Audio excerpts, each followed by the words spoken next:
Alors bienvenue à vous pour cette deuxième partie de débat à vrai dire sur Odile. Aujourd'hui on est toujours à la Péniche, toujours à Chalon-sur-Saône dans le cadre du festival Dancing People d'Hendaye. Et on a déjà discuté un petit peu là pendant une petite demi-heure, trois quarts d'heure du rapport qu'on a au corps, de nos corps dans les lieux de culture. Ceux qui n'ont pas vu la première partie, c'est le moment d'y aller. Et puis pour les autres, on continue. Tout à l'heure, on a parlé du corps. On s'est dit que c'était, si j'essaye de résumer un peu à chaud, on a parlé du fait que c'était un outil de communication, que c'était un outil qui racontait des choses, que on avait son rapport à soi, à notre propre corps, le rapport qu'on a à celui des autres, qui changeait souvent dans les lieux de culture, qui étaient peut-être des endroits où on se permettait des choses, où on s'interrogeait. Et puis à l'issue de la première partie, on s'est dit, avec Jordan, on s'est dit, c'est vrai que quand on se dit, tiens, on va parler du corps, on se dit, ouais, en fait, c'est évident, le corps, voilà, qu'est-ce qu'on a vraiment à en dire, au fait. Et puis, c'est pas si évident, parce que je suis pas sûre qu'on prenne réellement ce temps de se poser les questions, de s'en poser à soi, mais de se les poser ensemble. Du coup, c'est ce que je vais vous proposer pour cette deuxième petite partie. Et du coup, je vous présente rapidement, ou vous présentez chacun un petit peu. On a Amaury qui est notre invité surprise. Big up, courage pour rejoindre la team de filles sur les canapés. Amaury, ton projet c'est Midgard Workers. Et tu m'as dit que tu es producteur. Oui, producteur débutant, on va dire. Voilà.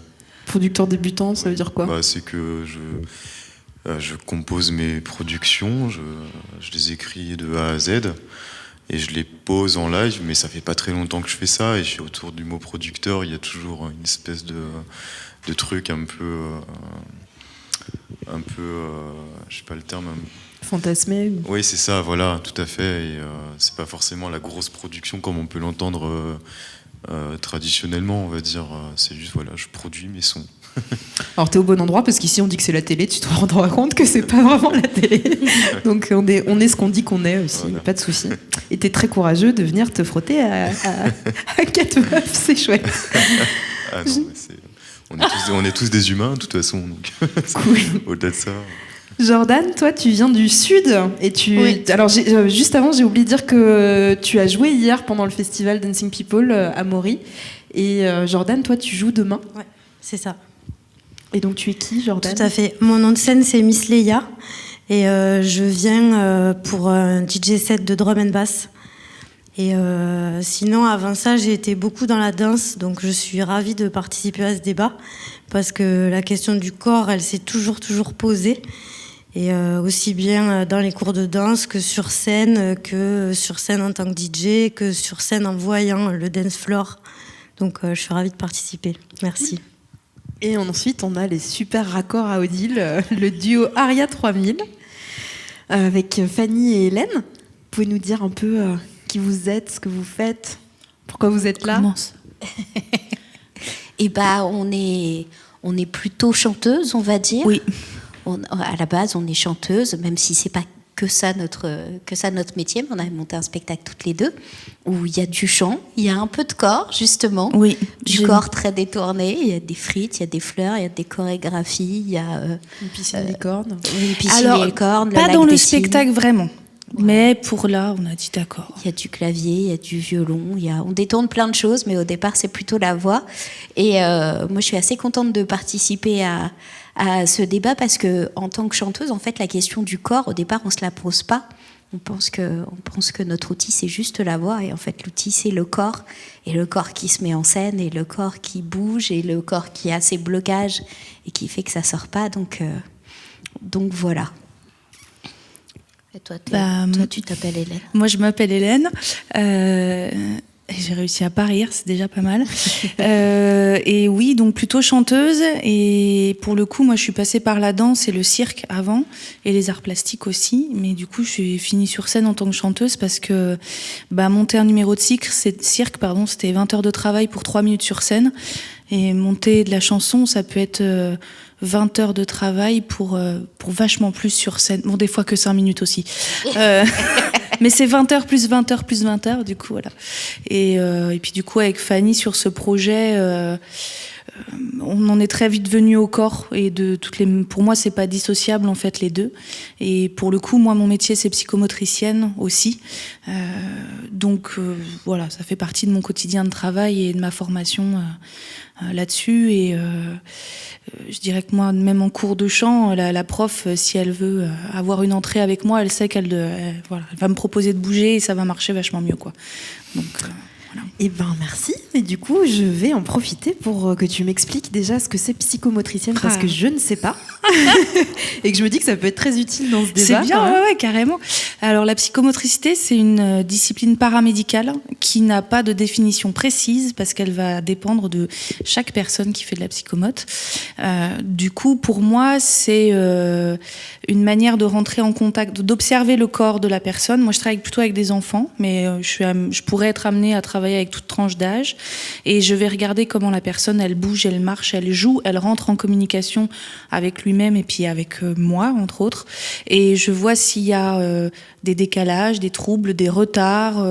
Par exemple, un enfant qui ne sait pas jouer tout seul ou un enfant qui, à 3 ans, ne va pas du tout marcher, bon, à part s'il y a des pathologies et autres.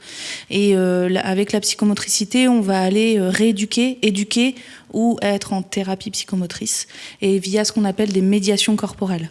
Et la première médiation dans notre métier, c'est le jeu avec un grand J, pour traiter du jeu avec un petit E, simplement. Il y a plein de thèmes de mémoire qui ont été écrits là-dessus, je vais pas les faire.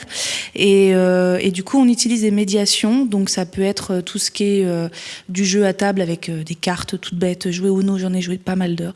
Mais on va utiliser aussi tout ce qui est parcours psychomoteur, on peut utiliser la danse, on peut utiliser le rythme, la percussion corporelle, le théâtre, les arts plastiques, enfin, c'est ultra varié. Donc chaque psychomote va travailler différemment en fonction de son bagage à lui.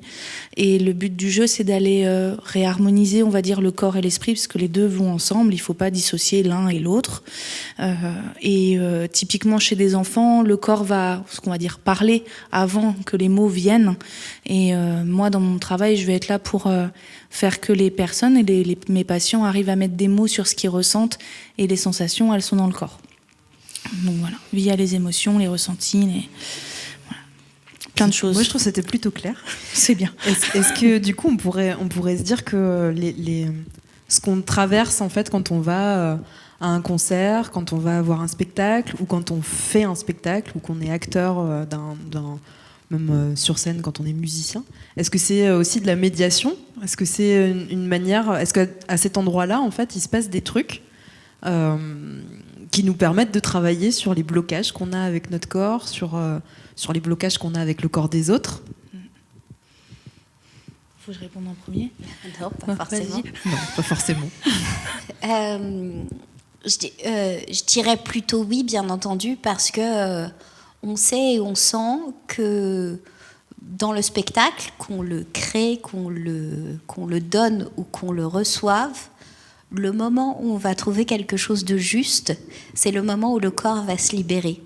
Je sens dans le chant, comme dans la danse, tout comme quand je suis spectatrice, que quand il y a un truc qui vient capter et passer par une émotion qui va être juste et nous toucher complètement, et ben le corps va se libérer, il va se mettre au mouvement et il va se passer quelque chose. Et c'est d'autant plus frappant ou flagrant quand on le vit en traversant la scène. On arrive, on est chanteuse, on a une voix, on a un petit micro, gna gna gna, blablabli, blablablou. Le morceau, c'est pas ça qu'on fait, non? Le morceau, il va avoir un vécu avec nous, on va porter un texte au bout d'un moment, et puis il y a un moment où on va se laisser emporter.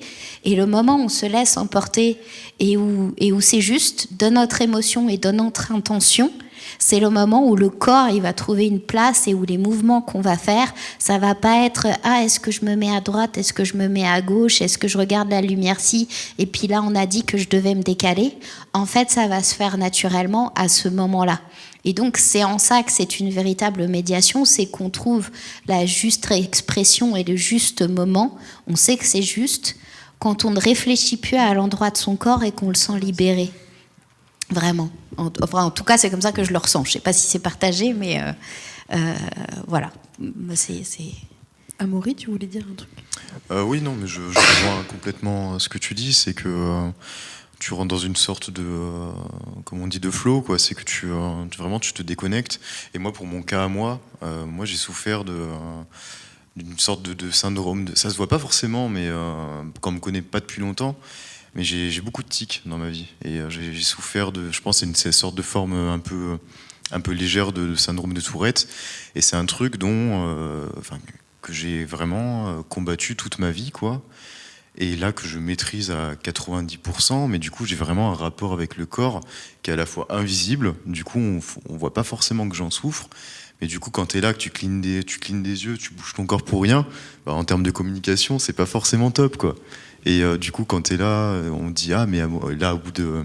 à 25-26 ans, on dit mais Amaury, t'es tout le temps zen comme ça, tout le temps tranquille. Non, je fais non, mais il y a un travail en fait derrière ça, c'est que je suis tellement dans la maîtrise de ça, que je crois que c'est tellement fort que ça a presque modifié ma personnalité, mon rapport au monde.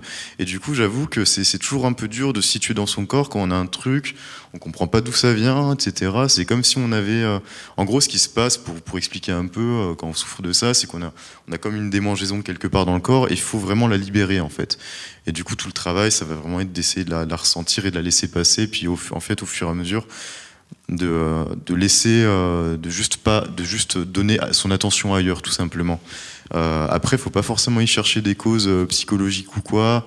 C'est une espèce de ce qu'on en sait, c'est une sorte de problème de neurotransmetteurs avec la dopamine, tout ça. Moi, je suis pas spécialiste, en tout cas pas encore. Mais du coup, tout ça pour dire que c'est vrai que sur scène, c'est toujours un moment où que ce soit dans les représentations là que je fais maintenant, ou même par le passé, ou même en jam, ça a toujours été un moment où là, il n'y a plus ça. Et là, vraiment, tout est naturel. Et tout se passe très bien. Et il n'y a plus la question du cadre, la question de qu'est-ce que je véhicule, etc. Bah, si, forcément, un petit peu avant, mais une fois qu'on fait le premier pas et qu'on est dedans, bah, l'attention, là, elle est portée sur quelque chose. Et quand on fait du son, en plus, bah, là, du coup, il y a le beat, il y a toutes les percussions. Et si on a une accroche sur ce qu'on fait, quel que soit ce qu'on propose, et ben là ça y va, quoi. C'est super naturel et il y a plus il y a plus rien à en penser, en fait. C'est que son attention, elle est complètement en focus sur ce qui se passe, que ce soit quand ça se passe bien ou même quand il y a un souci technique ou quoi. Bah voilà, on se concentre, on est dedans, et du coup en fait chaque chose a du sens. Du coup il y a plus pour mon expérience à moi, il y a plus de choses parasites, en tout cas, qui vont entraver tout ça. Et ça, c'est assez libérateur pour moi.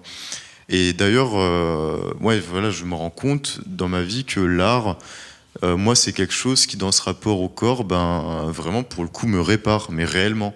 Quand je dis que ça me répare, c'est que c'est très vrai. Là, je commence à faire du théâtre aussi cette année en asso. C'était aussi pour retrouver un peu ça, le rapport à l'autre, à la communication.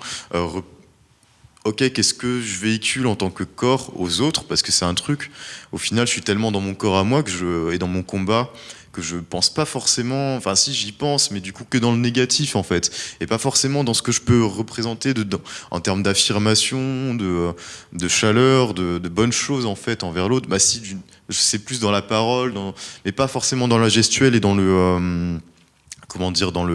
dans le corporel. Moi, si c'est dans le corporel, je vais plutôt rester en retrait, rester discret, sourire un petit peu, ou sinon, je vais plutôt avoir tendance à boire pour me désinhiber. Il y a ça aussi. Comme pas mal de monde, apparemment. Mais et voilà. Puis pareil, je fais de la danse hip-hop depuis quelques semaines, toujours en asso,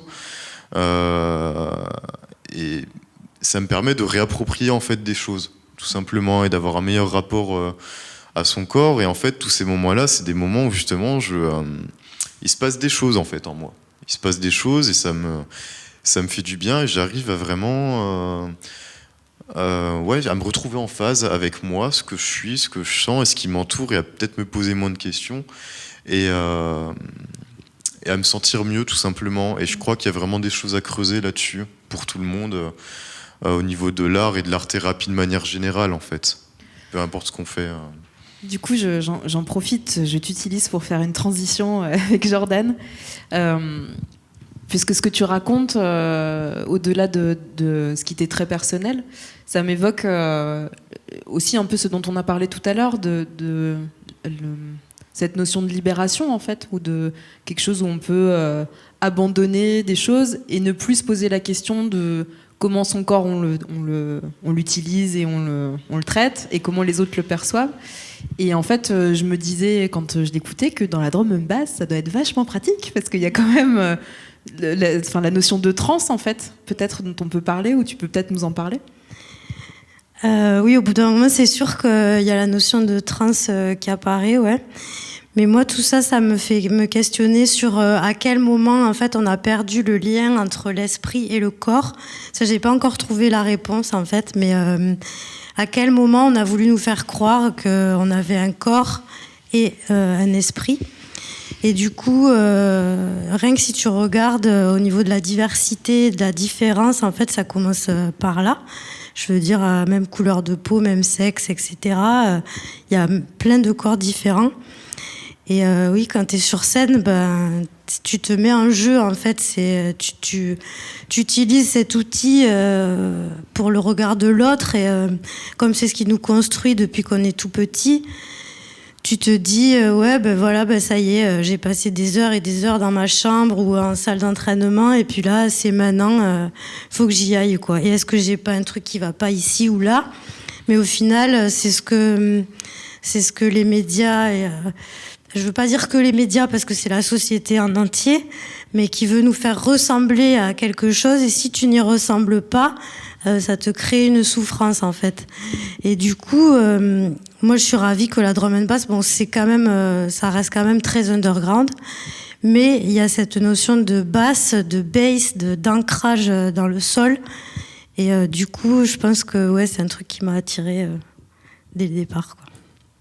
Je voyais que tu fais un grand sourire, c'est que tu as quelque chose à en dire. Oui, mais j'avais envie de réagir sur deux choses. La notion de séparer le corps et l'esprit, c'est hyper vieux, en fait. Ça a des siècles et des siècles, et ça a arrangé vachement l'Église, quand même, que le rapport au corps il soit tu. Ça remonte à ça. Et on a perdu en Europe quand on a voulu tuer toutes nos sorcières, en fait. Il y a eu à ce moment-là une scission, donc là, on est plutôt Moyen-Âge, quoi, en fait, en Europe. Oui, parce que beaucoup moins dans d'autres pays du monde, voilà, mais c'est très très vieux. Et moi, je sais, pour le coup, quand j'exerçais vraiment en psychomote tous les ans, chaque été, je partais en colonie de vacances avec des ados dits normaux pour pouvoir me reconnecter avec, entre guillemets, des corps normaux. Mais j'avais peur de comment ils parlaient de leur corps et d'eux. Enfin, c'était hallucinant. Enfin, bref. Et pour rebondir sur la notion, j'appellerais ça de lâcher prise, et puis de tout ce qu'on peut dépasser sur scène avec le corps qu'on a, je sais que c'est quelque chose où on a beaucoup discuté avec Fanny là-dessus, parce que on fait pas un 38 par exemple toutes les deux, que dans notre spectacle on sait pourquoi, mais on s'est dit vas-y, on fait un truc sur la mer, en fait faut qu'on soit en maillot de bain. Et on est en maillot de bain sur scène en n'étant pas dans un 38, un corps dans un 38. Et à aucun moment on s'est dit oh non, faut pas qu'on le fasse. Qu'est-ce que les gens vont penser de nous, etc. On s'est dit on y va.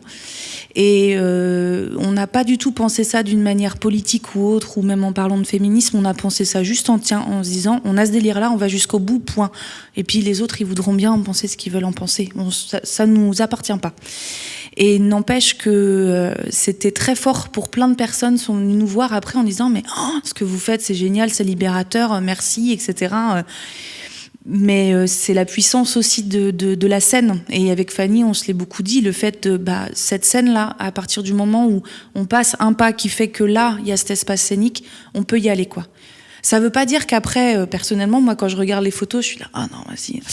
Voilà. Mais, ça m'appartient. Mais ce que j'ai donné sur scène, c'est pour les gens. Et si je me dis que ça peut faire avancer la manière dont les gens se perçoivent dans leur corps, et tant mieux. Et puis moi, ça va m'aider aussi à m'accepter telle que je suis. Et il y a des jours où ça va aller, puis il y a des jours où ça ira un peu moins bien aussi. C'est comme ça. Mais la scène a ce pouvoir-là. de pouvoir laisser la place au corps et aux gens, et toutes les formes de corps vont être belles à voir, et tous les corps, quoi. À tout le monde. Et ça, c'est beau, quoi. Et du coup, faut continuer dans ce sens-là. Sur scène, tu t'autorises, je sais plus comment je te l'ai dit, mais je t'ai dit un truc du style, de toute façon, on peut tout faire sur scène. Oui, mais oui, c'est ça. Parce qu'il y a le défi, et parce que c'est le lieu où on peut aller transgresser, mais ce qui fait que le public peut recevoir l'autorisation aussi. C'est et pourquoi pas, et pourquoi pas finalement, quoi. Enfin, ceci dit, il y a des formes artistiques comme le ballet classique, par exemple, qui sont très très codifiées, qui existent encore, où on te donne sur scène à voir des clones, en fait. Et par exemple, à l'inverse de la danse hip-hop, où là, tout le monde est accepté, et tout le monde fait avec son corps, et le plus important, c'est la vibe. Et je regrette que ça existe encore, des clonages comme ça sur scène, mais ça va exploser au bout d'un moment, on va y arriver. Peut-être le duo Aria va proposer un ballet classique. Si tu veux, dans mon enfance, j'aurais rêvé faire de la danse classique, et j'avais demandé à ma mère, sur les coups des 5-6 ans, quand tu peux rentrer au conservatoire, et elle m'avait dit non, t'as pas le corps pour, en fait. Et de toutes les manières, j'allais pas avoir le corps pour, et au conservatoire, dans la ville où j'étais avant, à un certain moment du parcours, ils mesuraient. Et t'étais pas dans une école type Paris, ballet des petits rats. Non, mais ils mesuraient quand même, et ils viraient toutes celles qui n'étaient pas dans les bonnes proportions. Donc voilà. Donc je remercie ma mère, elle m'a plutôt emmenée vers du contemporain, et j'ai fait du hip-hop aussi un peu. Et du coup, mon corps a été plutôt bien accepté tel qu'il était. Et donc j'ai appris la danse, mais pas le classique. Voilà. Mais on utilise du classique avec Fanny. On est hyper forte. Amaury, tu voulais rajouter? Ouais, moi je me pose des questions quand même. Je me dis, mais qu'est-ce que en fait ces histoires de modèles, de devoir se conforter à un modèle, qu'est-ce que ça vient, qu'est-ce que ça nourrit en fait, qu'est-ce qui est derrière? Enfin, je pense pas qu'il y ait une entité particulière tout ça, mais pourquoi on en arrive à ce qu'on ait des industries de la pub qui viennent profiter de nos failles narcissiques pour nous vendre plus? Enfin, moi je pense qu'il y a de ça, mais je veux dire, mais d'où vient le délire en fait, au-delà de la séparation avec le corps? Comment est-ce qu'on en est arrivé à se dire, ok, il faut vraiment un modèle de corps parfait, quelqu'un qui corresponde à ce construire. En fait, est-ce qu'on n'est pas des sortes de représentants d'une certaine culture, et du coup, peut-être de droite en fait au final. Hein, je sais pas trop où je vais, hein, mais. Non, en tout cas, enfin.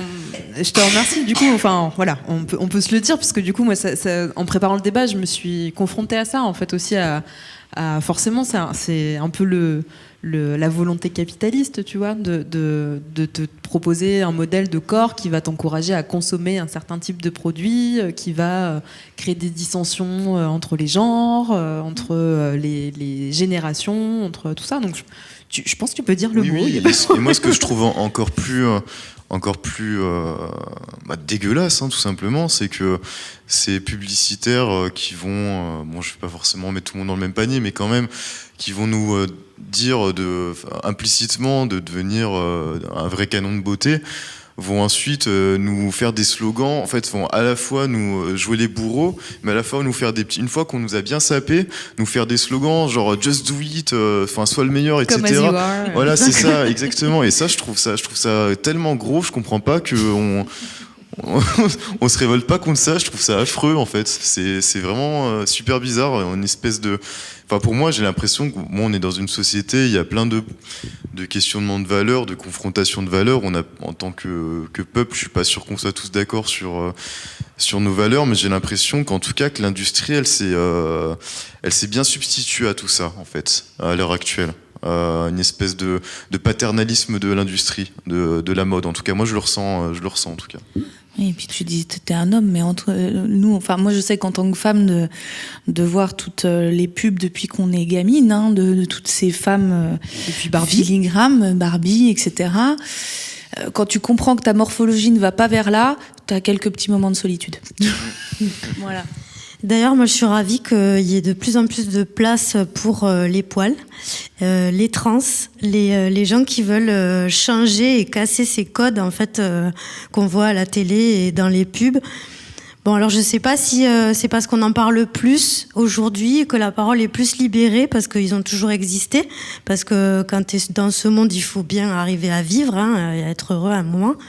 Donc je sais pas si c'est parce qu'on en parle plus ou si c'est qu'il y en a plus, qui sont peut-être plus libres, plus heureux, etc. Mais je suis contente en tout cas qu'on aille vers ça et que ça soit le début d'une autre forme de pensée en tout cas. Je cherchais pour le débat en fait à inviter un représentant, une représentante queer, peut-être des artistes transformistes, voilà, mais il se trouve qu'en fait c'est peut-être pas si libéré parce qu'à Chalon-sur-Saône c'est très difficile de trouver des gens. C'est des milieux, après c'est des cercles et t'as du mal à rentrer dedans si tu connais pas une personne, ouais, c'est sûr. Du coup, tu parlais tout à l'heure, Amaury, enfin, tu as utilisé le mot représentant. Est-ce que on est parti là sur une discussion un peu engagée. Est-ce que pour revenir au thème du débat qui était le corps dans les espaces, les lieux de culture, est-ce que c'est de votre responsabilité, vous trouvez, d'être des représentants d'un certain rapport au corps, à soi, à celui des autres. Quand on est, j'imagine, Jordan, sur une scène et où tu as des gens qui vont pogoter, où tu as des gens qui vont... où tu fais de la musique pour que ça danse, en fait. Est-ce qu'on est, à ce moment-là, on est véhicule, en fait, d'une manière de voir le monde et comment les corps, ils traversent le monde, quoi? Quelque part, oui. Mais en fait, moi, derrière les platines, je peux pas exactement véhiculer quelque chose, mais... de par ce que je suis, de par l'image que je renvoie, enfin qu'on renvoie, évidemment les gens vont se poser des questions à un moment donné. Et de l'autre côté, moi ça fait 2 dates, là, les 2 dernières dates où j'ai vu une fille torse nu, et là j'étais ravie. Tu vois, c'est-à-dire qu'elle était complètement safe au milieu du dance floor, elle était torse nu, elles étaient torse nu. C'était 2 dates différentes en plus, et moi je suis ravie. Tu vois qu'il n'y ait pas de danger, qu'on aille vers des trucs un peu plus safe. Parce que peut-être qu'il y a 10-15 ans, ça ne serait pas passé pareil, quoi. Elle aurait été sortie, je pense. Peut-être, ouais. Peut-être. Toi, tu voulais dire quelque chose ? Je ne sais pas si on prend complètement conscience de notre responsabilité en ayant cette démarche-là de se dire voilà notre rôle en tant qu'artiste qui est d'aller libérer ou de porter tel message. Finalement, en règle générale, on partage un bout de notre expérience et de notre vision du monde qui très souvent est peut-être un peu plus ouverte, un peu plus en décalé, un peu plus autrement, qui a envie en tout cas de proposer une vision qui est forcément pas celle de tous les jours, sinon ça n'a pas forcément d'intérêt sur scène, et que c'est en proposant cette vision qui va un peu plus loin et qui est autrement qu'on peut proposer effectivement une libération, une place qui est différente, un partage et un parcours aussi simplement que ça.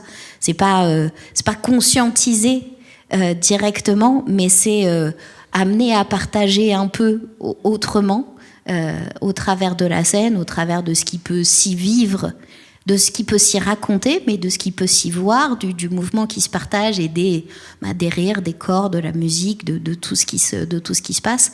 Et peut-être que c'est comme ça qu'on crée ce lien d'espace, de corps autrement, parce qu'on le vit autrement à ce moment-là. Et encore une fois que le cadre d'une salle, d'un lieu de concert permet aussi très souvent d'avoir cette ouverture-là, parce que dans la rue, il y en a qui se mettent à danser tout seuls, mais on le fait moins spontanément et moins facilement que dans une salle de concert. S'il y en a un qui commence à bouger, en fait, c'est le lieu, c'est peut-être le premier qui le fait, mais il va emmener les autres. Dans la rue, il y en a un qui danse tout seul, on va le regarder. Après, je peux me permettre, je pense qu'aussi en France, on a un rapport au corps assez particulier, un rapport au lâcher-prise, je pense, qui est assez différent de ce qu'on peut voir, je sais pas, en Afrique. Enfin, moi, je vis de la famille africaine, du coup, je peux en parler un peu, mais nous, on est dans un pays où il y a un endroit pour les choses. Voilà, on est le pays des cases, des cartes, tout ça. On sépare l'esprit, la matière, le corps. En plus, il y a tout l'héritage judéo-chrétien, du coup. Voilà, ça en fait pas mal, quoi. Mais je crois vraiment que c'est aussi quelque chose à questionner. Moi, c'est vrai que j'y pense des fois. Je me dis, c'est marrant comme l'artiste, il peut être un peu catalyseur de choses, alors qu'à la base, c'est pas forcément ton envie. Après, oui, c'est vrai que oui, quand on y pense, c'est vrai que ça peut être du coup dans un contexte d'un pays peut-être dont les individualités sont peut-être un peu coincées, on va dire, dans ce qu'elles sont, dans le fait de devoir véhiculer quelque chose, écrasées par certaines pressions sociales, le pire qu'ils sont pas forcément conscientisés. Et bah du coup c'est vrai que oui, je pense que par son acte de monter sur scène et de faire quelque chose, et en fait faire quelque chose qui fait plaisir à soi, et bah du coup en fait, peu importe ce qu'on va pouvoir dire verbalement, comment on va justifier son truc, qu'on le fasse ou non, et ben en fait rien que le fait d'être monté, proposer un petit bout de soi, et ben ça autorise les gens à se dire ah ben moi aussi, tout simplement. Après, c'est aussi parce que dans notre société, on sépare l'artiste de la vie du quotidien. C'est-à-dire que t'as plein de sociétés où en fait l'artiste c'est pas un truc sacralisé. C'est chacun est artiste, chacun descend dans la rue pour danser, pour jouer. Et c'est là, du coup, c'est bien parce que c'est le débat ce soir, c'est les lieux de culture. Mais en fait, jusqu'où ils vont les lieux de culture, tu vois ? Est-ce qu'on ne devrait pas se poser la question de nos corps dans les lieux, dans l'espace public de manière plus générale, tu vois ? Oui, et ben c'est justement, c'est tout à fait ça. C'est que je trouvais que justement, je m'étais vraiment posé cette question il y a pas si longtemps. C'est que pourquoi l'artiste il est aussi sacralisé en France ? C'est parce que je pense qu'il y a ce besoin-là, alors que dans d'autres pays, on va plus avoir comme tu dis, cette manière de. Moi, en tout cas, c'est la manière dont je vois les choses, et je pense qu'on est tous là la partager. C'est que tout le monde a de l'art en soi, et sinon on n'en ferait pas, quoi. Je veux dire. Je veux dire, quand on arrive à faire des choses, à avoir tes projets à toi et le faire pour de vrai, tu deviens humble en fait par la force des choses, quoi. Tu te dis bah oui, en fait, je suis comme tout le monde, et du coup, faut que je travaille. En fait, c'est juste du travail, quoi, et juste, y a rien de magique, quoi. Et je pense que vraiment, c'est le fait d'avoir, peut-être qu'on sort un peu du truc, mais ouais. Non, mais ça reste connecté au corps, quoi. Ouais, c'est que vraiment, il y a des choses à creuser, je pense, socialement, en fait, vis-à-vis de tout ça. Et moi, je voulais rebondir sur ce que tu disais. Il y a la notion, quand on est sur scène, il y a la notion d'incarnation, en fait. Et pour moi, elle est importante, cette notion-là, parce qu'en fait, quand tu es sur scène, tu es un corps, ou même tu es une voix, mais la voix, ça passe par le corps. Et en fait, le moment où tu sais que c'est juste, c'est des grands moments d'incarnation, et la personne qui est en face, elle pourra rien te dire, entre guillemets. Il y a un moment de vérité qui est là, voilà, j'arrive plus à faire des phrases correctes, mais en tous les cas, quand le public reçoit quelque chose, et que il reçoit, pardon, je commence à être fatiguée, c'est des moments de vérité où en fait ce qui se passe à l'intérieur de toi et dans ton corps, c'est un moment d'incarnation. Et t'es ancré, t'es aligné avec toi-même, avec tout ce que t'as envie de dire. T'es à ce moment-là où tout ce que t'as englouti, tout ce que t'as répété, comme disait Fanny tout à l'heure, ça passe, et c'est là, et c'est tout, quoi. Et le reste autour, il peut bien y se passer ce qui se passera, mais il y a ce passage qui est là et qui peut être très très fort pour le public aussi. Et moi, c'est ce que je recherche quand je vais voir des concerts et des spectacles, c'est ces moments-là, quoi. J'en ai pris plein la tête de ce corps, de cette voix, de ces instrumentistes et tout ça, ou même des DJ derrière des platines, parce qu'il se passe des choses aussi, quoi. Et moi, j'adore voir des corps, ce que j'appelle justes. Alors ça, ils auront tous leur justesse, mais ça me parle beaucoup. C'est quelque chose de très précieux, quoi. Et on l'acquiert au fur et à mesure, ou des fois il y a plus de facilité ou d'autres, mais en tout cas les moments d'incarnation, c'est magique, quoi. Et quand c'est toi qui le vis, il y a un lâcher prise qui est très particulier, et je dirais il est pas le même suivant les disciplines que t'as aussi. Et d'un seul coup tu te dis il y a tout qui est passé, j'ai rien vu, les paroles je m'en souviens même plus, etc. Et le public en face il te regarde, il fait ok. Et ça c'est beau, et il y a un vrai moment de partage et de dire allez on y va. Jordan, tu voulais dire quelque chose ? Oui, moi je voulais, parce que les lieux de culture, en fait, ça me fait penser qu'il y a divers lieux de culture, en fait, qui ont chacun leur code. En fait, il y a des publics qui sont complètement différents d'autres. Et moi, ce que je suis heureuse de voir au fur et à mesure, parce que ça fait quand même 25 ans que je suis dans le game, c'est que c'est de plus en plus différent, et de plus en plus, tu vois, tout à l'heure, tu parlais avec la personne handicapée. Moi, j'ai une de mes meilleures fans qui est en fauteuil. Elle arrive à venir partout. Et du coup, voilà, il y a des garçons, des filles, plein de genres différents, des handicapés. Et ça, je trouve que ça, c'est magnifique, en fait. Ça tient pas à moi, à mon corps, hein, pas du tout. Ça vient à la diversité des artistes qui sont rentrés dedans et qui ont montré aux autres, ben voilà, on est là, regarde, t'aimes bien ce que je fais, ben go, on y va, on avance tous ensemble, tu vois, sans se dire il faut ressembler à ci ou ça. Moi, je suis assez heureuse de voir quand même des corps qui se libèrent de plus en plus dans mon milieu. Amaury ? Non, j'ai cru que tu voulais, mais non. C'était... Non, ok. Alors là, j'ai un blanc. Je me dis, on a parlé tellement de trucs. Non, mais je peux juste peut-être rajouter quelque chose. On parle de corps qui se libèrent et au final, un des premiers trucs qu'on fait toujours je pense, dans la plupart des pratiques artistiques, c'est détends-toi, quoi. Lâche déjà, je veux dire. Et du coup, il y a quelque chose de vraiment intéressant en fait derrière ça. C'est juste de lâcher en fait, tout simplement. Et rien à ajouter de plus, quoi. De l'ancrage, après ça remonte à très loin. Après c'est l'énergétique, la connexion à la terre, etc. C'est l'ancrage vraiment de tout le monde et qu'on a tendance à perdre parce qu'on nous le dit pas, on nous l'apprend pas. Et du coup, ça revient petit à petit là dans notre société. Donc c'est bien aussi parce que un corps qui est pas ancré à la terre, il pourra rien donner aux autres. En fait, il pourra rien donner depuis la scène, quoi. Mais c'est tout simple, hein. Le fait d'être ancré dans son corps, ça vient du tout petit, du nourrisson. Et c'est quand les parents vont parler à leur bébé, vont les masser, vont les toucher, vont dire bah tiens, là je suis en train d'essuyer ton pied, je suis en train d'essuyer ton ventre, je m'occupe de ton dos, je m'occupe de tout ça en fait. L'ancrage chez le tout petit et chez la personne, elle se nourrit dès le tout petit.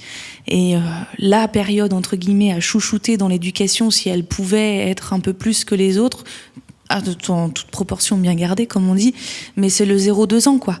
C'est vraiment c'est là où toutes les forces primaires, elles se construisent, elles s'élaborent, et le rapport au corps se construit à ce moment-là. Et beaucoup, en tous les cas, dans des bases qu'on appelle les bases sécures. Et du coup, pour moi, ça vient même dans l'éducation. Enfin, ça devrait arriver. Il faut que ça arrive dans l'éducation. Voilà, on parle à son bébé, on le touche, on le masse, on communique parce que de toutes les manières, le premier passage du langage, c'est par le corps. C'est pas la parole, hein, c'est le corps, c'est la communication non verbale. Et c'est ce qui se passe entre nous. Là, il se passe ce qu'on appelle le dialogue tonico-émotionnel, pour employer les beaux mots, comme on dit. Mais c'est, voilà, je vais discuter avec Amaury, il va dégager une certaine chose. Du coup, moi, je le prends dans mon corps et est-ce que ça me donne envie de rentrer en communication avec lui ou pas ? Je vais discuter avec quelqu'un d'autre. Ah, peut-être que là, je sens qu'il y a un autre truc qui passe moins bien. Ça va passer par mon corps et du coup, comment j'y réponds aussi ? Et on s'adapte. Et c'est ce qui se passe devant un bébé. On s'adapte à comment il est. On voit son tonus, comme on appelle ça. Et c'est ça qui est observé, en fait. Et c'est aussi pour ça, il y a des gens, on le dit, et on dit, là, je peux pas, viscéralement, j'y arrive pas. Et bien souvent, on dit viscéralement. Ça veut dire que ça vient du corps, avant même de dire, non, mais en fait, lui, ce qu'il a dit, j'aime pas du tout, quoi. Non, c'est viscéralement, je peux pas. Et on oublie ça. On oublie que, en fait, la première forme de communication, elle est au travers du corps, elle est au travers du sensoriel. Et ça, c'est à chouchouter que, quand on a des tout petits, que ce soit, entre guillemets, nos enfants ou pas nos enfants, peu importe. Mais voilà. Et après, c'est là-dessus qu'on va retravailler chez les personnes âgées aussi. Parce qu'il y a des phases de régression. Non. Si. Non. Du coup, avant qu'on se quitte, parce qu'on a plein de trucs à faire, profiter des corps de tout le monde en mouvement pendant le festival, j'en profite en fait. Ce que vous dites, ça m'amène à parler d'un truc auquel j'avais pensé et qu'on n'a pas pu aborder. Vous parlez là d'ancrage, d'incarnation et de communication. Et en préparant, je me disais, ok, pendant le Covid, même si on n'est pas obligé de revenir à ça tout le temps, mais je pense qu'il y a eu un déclic quand même qui s'est fait. En tout cas, moi, j'ai entendu beaucoup d'artistes qui disaient, alors on trouve des nouvelles formes de communication, c'est-à-dire on va faire des concerts en live sur Internet, on va faire des concerts tous ensemble à distance, etc. Et en fait, ni les artistes, ni le public étaient satisfaits, quoi. Et du coup, ça amène à penser quand même que ce qui se passe dans la culture, donc que ça soit peu importe la forme, là pour le coup, du théâtre, de la danse, de la musique, et ben en fait, ça passe à travers le fait d'être des corps ensemble dans un endroit, quoi, et pas des corps à travers écran interposé. Pour anecdote, nous, pendant tout le confinement, je suis élève au conservatoire, on n'a pas pu avoir de cours de chant. On n'avait pas le droit de rentrer au conservatoire en tant que personne majeure, etc. Notre prof a dit, il est hors de question qu'on fasse des cours de chant en visio. J'ai dit, ok, il n'y a pas de souci. J'ai dû chanter une fois devant un écran parce que c'était une autre prof qui avait décidé. Je pense que j'ai pleuré un quart d'heure après la fin du cours, tellement j'étais mal vis-à-vis de ça. Tellement il y avait un truc qui résonnait pas, c'était pas possible, parce que déjà t'as un temps de latence, t'es obligé d'être assis, enfin bref, il y avait un truc complètement illogique. Je suis retournée au cours de chant. Le premier cours de chant, ça a été comment tu respires, d'où tu viens chercher ta respiration, comment tu places tes pieds, et tu vas venir ce qu'on appelle sentir au niveau du périnée. Et ben là, j'ai pleuré, mais pour autre chose, quoi. Et ma prof a dit, tu vois, on peut pas faire ça devant un écran. Voilà. Oui, c'est l'énergie, c'est l'énergie en fait que ça te renvoie. Alors, derrière un ordi, il n'y a pas d'énergie, quoi. Il y a rien. Et puis Nicolas, il l'a dit tout à l'heure, quand on est sur scène et quand on est dans le public, en fait, on sent, on voit les gens, on voit les regards, on les entend, on sent une présence, on sent un public qui est avec nous ou pas, et on sent le public dans la salle avec son énergie ou pas. Et c'est ça qu'on vient chercher quand on vient à un spectacle, à un concert, etc. C'est ce moment-là où on sent et on ressent les choses. Et derrière son écran, bah, on est tout seul et ça sert pas. Enfin, c'est plus.